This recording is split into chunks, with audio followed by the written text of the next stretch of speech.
What's going down, y'all? It's your boy EJ, and you guys have tuned into Life with EJ.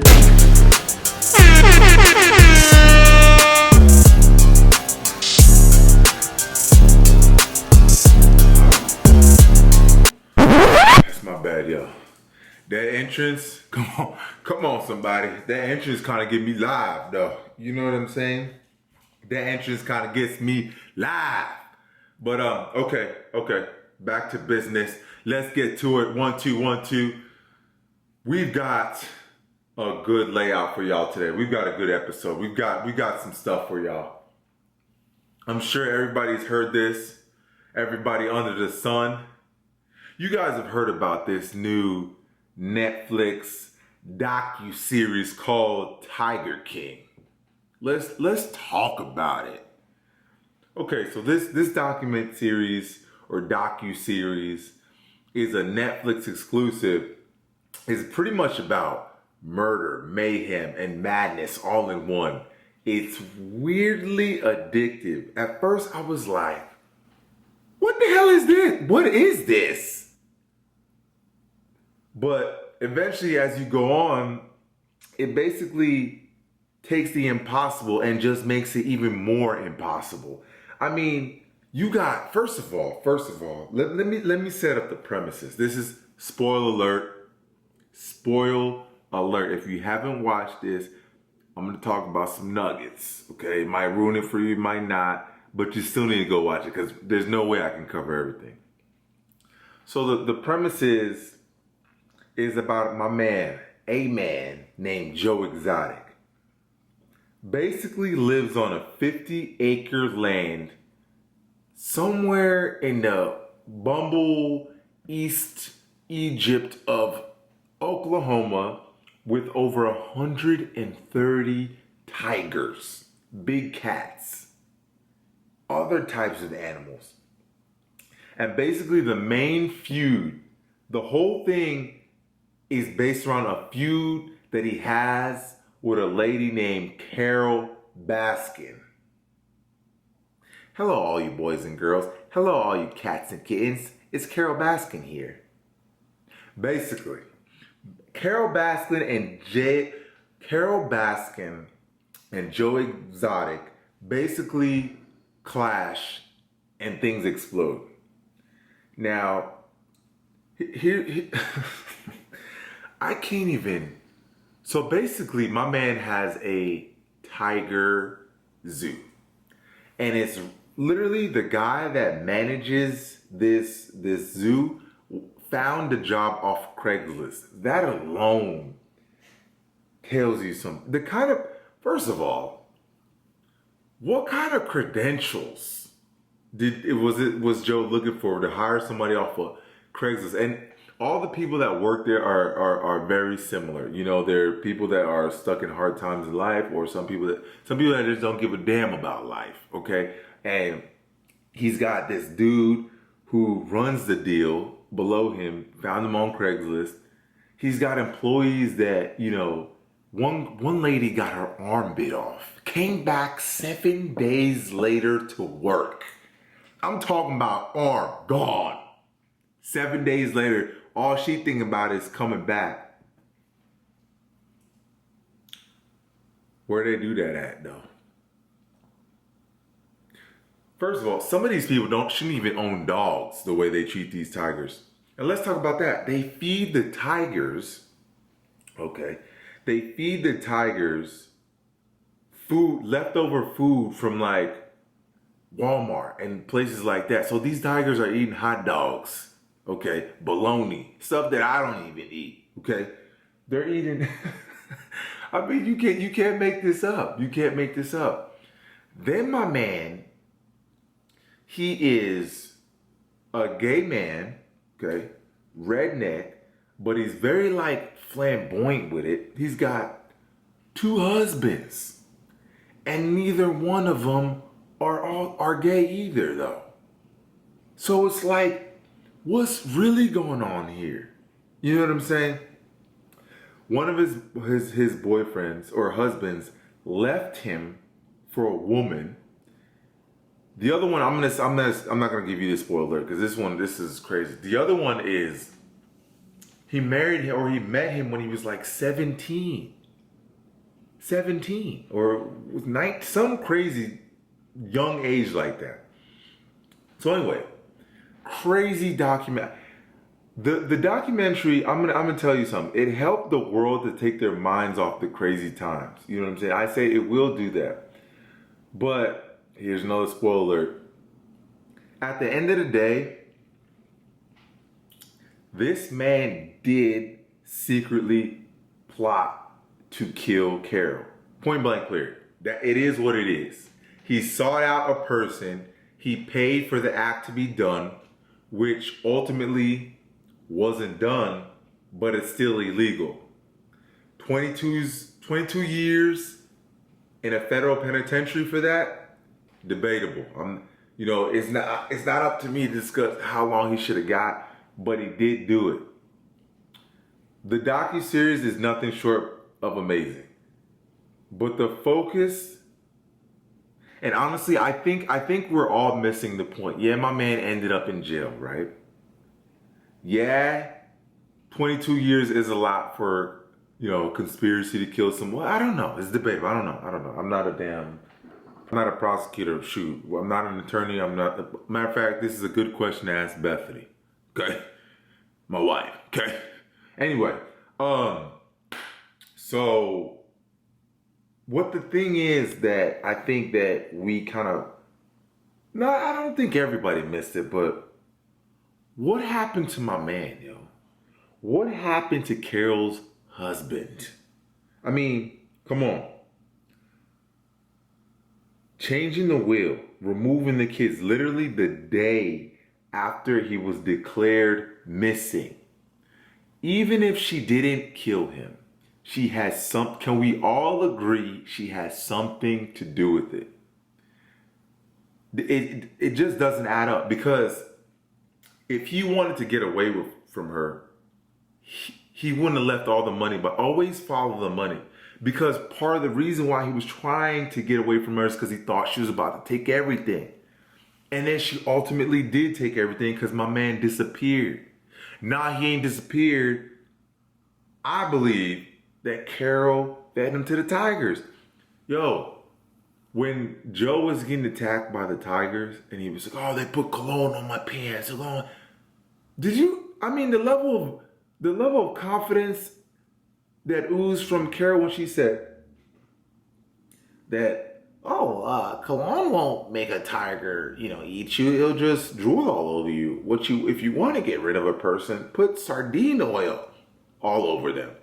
I mean, how specific can you get? This woman killed her husband and fed her to her tiger. I mean, whether she did it or somebody else did it or she hired somebody, that man's gone. And recently I just heard that the sheriff's department just reopened the case, because originally they closed it. They thought that she had nothing to do with it, but they just reopened it after the documentary. And to me, I knew it was going to happen. Because it was too obvious. It was too obvious. It was like one of those things where it's like, everything just lined up. And it could be like, oh yeah, it lined up too perfectly. But this was like, come on. This woman inherited a lot of money from a man. First of all, you get them, how you lose them. You lose them, how you get them. Okay? So basically, she married this man. This man already had a family, had a wife, had a kid, had everything else. She met him when she was 16. Married him. And then basically inherited all this wealth. He threatened to leave because he didn't agree. They weren't seeing eye to eye on how they wanted to do this tiger deal. And then, lo and behold, he goes missing. She inherits all the money. Come on, bruh. Somebody needs to look into this cool cat kitten lady and figure out what happened. She did it. Anyway. Let's talk about let's segue. TikTok. Woo. TikTok. First of all, TikTok is a new social media app, and it blew up during this quarantine. It is a awesome app for creators. Basically, it's phenomenal. Basically, it's a thing. It's like a mini Final Cut Pro at the tips of your fingers. So you got kids as young as 16, 17, and then you got adults. And I'm just amazed by the level of talent on this platform. I mean, it's like for all my OG social medias, you remember Vine? Duh, everybody remembers Vine. It's like a beefed up Vine, beefed up. But I will say that the timeline is very interesting, and I'm looking at it now on my computer. The timeline. I'm not looking at TikTok on my computer. I'm just kind of looking at the specs. So the timeline is very interesting because you can easily get trapped in the TikTok warp, as I say, because you don't necessarily choose what or who you get to see, if that makes sense. So they got two columns. They've got the following, and then they got the For You page. The For You page is basically what TikTok thinks you want to see from random creators, random people, random celebrities, athletes, what have you. And then the following page is a little bit more organized. It's people who you're actually following. So basically there's an algorithm that's even weirder than Instagram. And it basically dictates what you want to see. So for example, on mine, I see a lot of sports, funny, dancing, and a lot of Christian posts because that's the kind of stuff I like. That's the kind of stuff I post. That's the kind of stuff I like, and I guess I spend time on. So automatically, TikTok is now showing me that, which I think is pretty cool. It's like basically Final Cut Pro, early Final Cut Pro, in your fingertips. So if you're a creator, it's awesome. If you just want to watch it, it's awesome too. It's funny. They got a lot of trends dancing. The thing that does bug me is certain people on there do steal content, and because they have a larger following, it blows up. So the original creators don't get to get the notoriety they should because they originally made the content. That's the only thing that irks me. But other than that, I mean, it's a cool little platform. It's a cool little deal. I think it's unique, especially at a time like now. You could use it to expand your creative horizon. It's not just dancing. You could do art. You can do, put whatever you want to work out there for people to view, because it's for the For You page could be your best friend, and it also could be your enemy. Now, I want to touch on a little bit of the sports world. I'm gonna follow up with NBA, NFL, and I'm gonna talk about Wrestlemania. I gotta give homage to my baby, because you already know. But the NBA just announced today that all the players on the Lakers and the Nets have been cleared of the coronavirus. So I don't know if you guys heard, but a couple weeks ago, several players, and I mean everybody, unless you live on the rock, there's several players in the NBA were diagnosed with or were told that they had coronavirus. All the players on the Nets have been cleared of symptoms. All the players on the Lakers have been cleared of symptoms. Also, Marcus Smart, another star in the NBA, plays for the Boston Celtics, was diagnosed with coronavirus. He is also cleared, and he's also donating his blood to research for the coronavirus, because doctors said that he had antibodies that were able to defeat this virus rather quickly, and they wanted to figure out what it is. So he's actually donating blood. So this is a positive. This is a positive. The negative is, last week we talked about, we were at like 100,000 cases, 120,000 cases. We've doubled that. We're almost doubled that. We're at 190 cases as of today. We've doubled China. Double China. And the problem is, people are not taking this seriously. I see it all the time on social media. The people talking about, oh, this is a made up. People are getting paid to say. Y'all realize that a lot of people are dying from this. At the end of the day, this is something we got to come together as a country, as people, and do what we can, because there's no vaccine, that we have to put it upon ourselves to not spread this disease. Period. Okay, because this is serious. This is serious. NFL has postponed their season start date till September. Postponed it. Across the board. Multiple. I mean, the NCAA just granted the spring athletes another year of eligibility, but didn't grant the winter athletes another year. Come on, yo.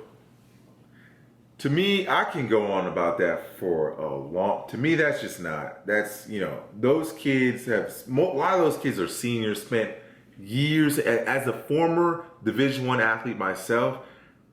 The first thing that I thought was damn,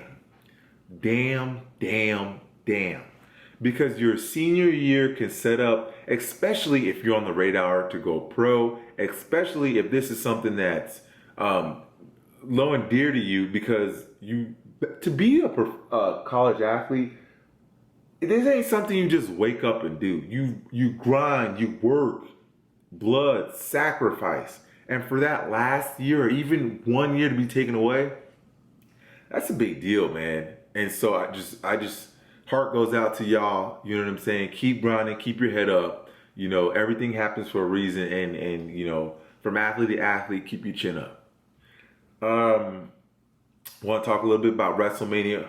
This is one of the most unique Wrestlemanias coming up. It's a 2-day event highlighted with incredible matches. We've got Rhea Ripley versus Charlotte Flair, John Cena, Bray Wyatt, Undertaker versus AJ Styles, Street Profits and the homie Austin Theory, Angel Garza.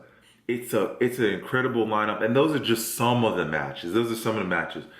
I just want to say big ups and big kudos to WWE for and the locker room, especially the locker room, the people that are behind the scenes, the producers, coaches, everybody, for being able to put this together in times like now. You know, this is a great opportunity for us to still be able to entertain people, put a smile on people's faces, generate some emotion. Whether or not we have an audience out there, these people are still going out there and putting on a spectacular entertainment show. These are world-class athletes, world-class people to be able to go out there and do this. And I just want to say that this will be one of the most unique WrestleManias, and I look forward to it. It's this 2-day event, okay? And it's gonna be phenomenal. It's gonna be phenomenal. With that all said, I hope you guys enjoyed this little video cast, just talking about a couple topics. Be on the lookout for some more content. Make sure you subscribe. I appreciate everybody that shows support, that subscribe, and we'll be back. All right, signing off. Life with DJ. Yeah.